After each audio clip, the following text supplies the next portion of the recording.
If not me, who? And if not now, when? If what you have done yesterday still looks big to you, you haven't done much today. Jesus was the first socialist, the first to seek a better life for mankind. Without perestroika, the Cold War simply would not have ended, but the world could not continue developing as it had, with the stark menace of nuclear war ever present.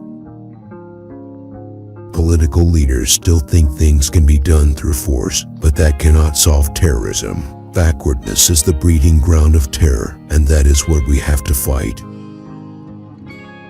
The market is not an invention of capitalism. It has existed for centuries. It is an invention of civilization. The market came with the dawn of civilization, and it is not an invention of capitalism. If it leads to improving the well-being of the people, there is no contradiction with socialism. More socialism means more democracy, openness, and collectivism in everyday life. I am a communist, a convinced communist. For some that may be a fantasy, but to me it is my main goal. I paid too heavy a price for perestroika.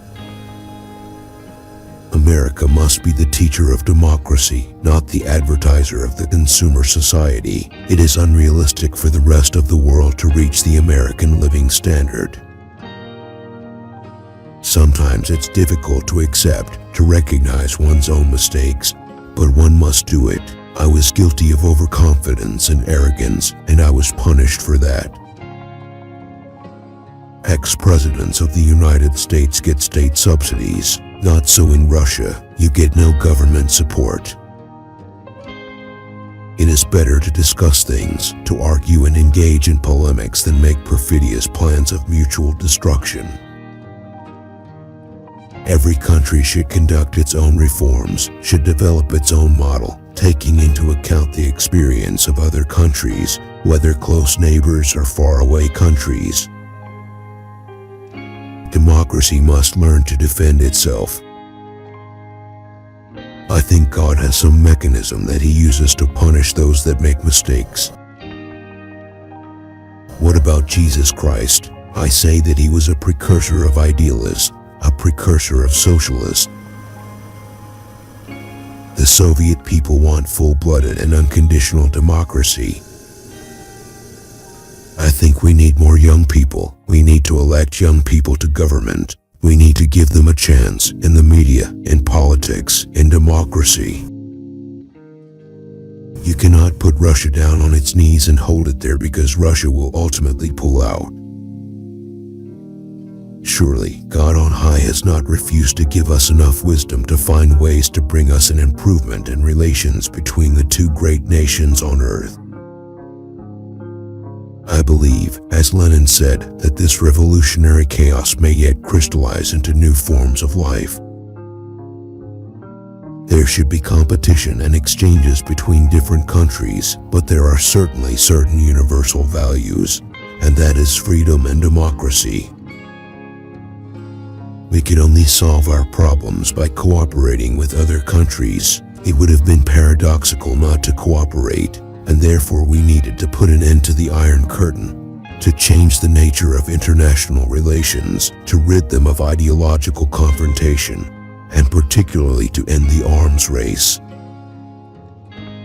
On the day I became Soviet leader in March 1985, I had a special meeting with the leaders of the Warsaw Pact countries and told them, "You are independent, and we are independent. You are responsible for your policies, we are responsible for ours. We will not intervene in your affairs, I promise you.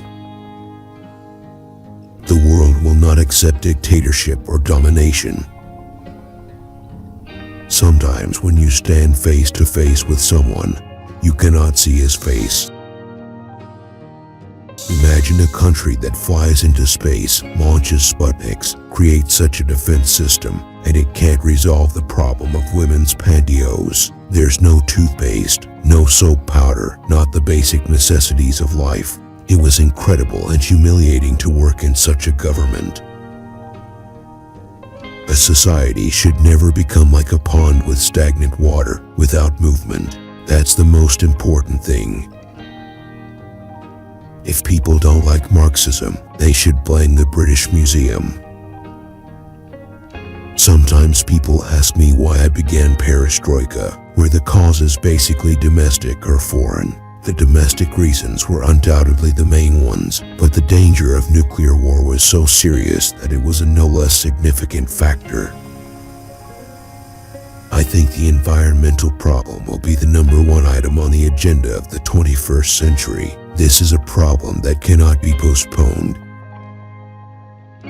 I couldn't wait to get to the most powerful position, because I thought then I would be able to fix problems that only the leader can fix. But when I got there, I realized we needed revolutionary change. I don't think Russia is setting this as a goal. I don't think this should be Russia's goal. I think even the United States doesn't need to be a superpower. China doesn't need to be a superpower. It's a different world. We are not abandoning our convictions, our philosophy, or traditions, nor do we urge anyone to abandon theirs. What we need is Star Peace and not Star Wars. I say again that I am an atheist. I do not believe in God. If current technological processes continue without change, the environment will change, and we, the human species, will either have to mutate or even die to disappear, as many species have disappeared. Starting reforms in the Soviet Union was only possible from above. Only from above. Any attempt to go from below was suppressed in a most resolute way. It would be naive to think that the problems plaguing mankind today can be solved with means and methods which were applied or seemed to work in the past. My life's work has been accomplished. I did all that I could. I grew up in a family of peasants, and it was there that I saw the way that, for example, our wheat fields suffered as a result of dust storms, water erosion, and wind erosion. I saw the effect of that on life, on human life. Democracy is the wholesome and pure air without which a socialist public organization cannot live a full-blooded life. Certain people in the United States are driving nails into this structure of our relationship, then cutting off the heads, so the Soviets must use their teeth to pull them out. It seems that the most important thing about Reagan was his anti-communism and his reputation as a hawk who saw the Soviet Union as an evil empire.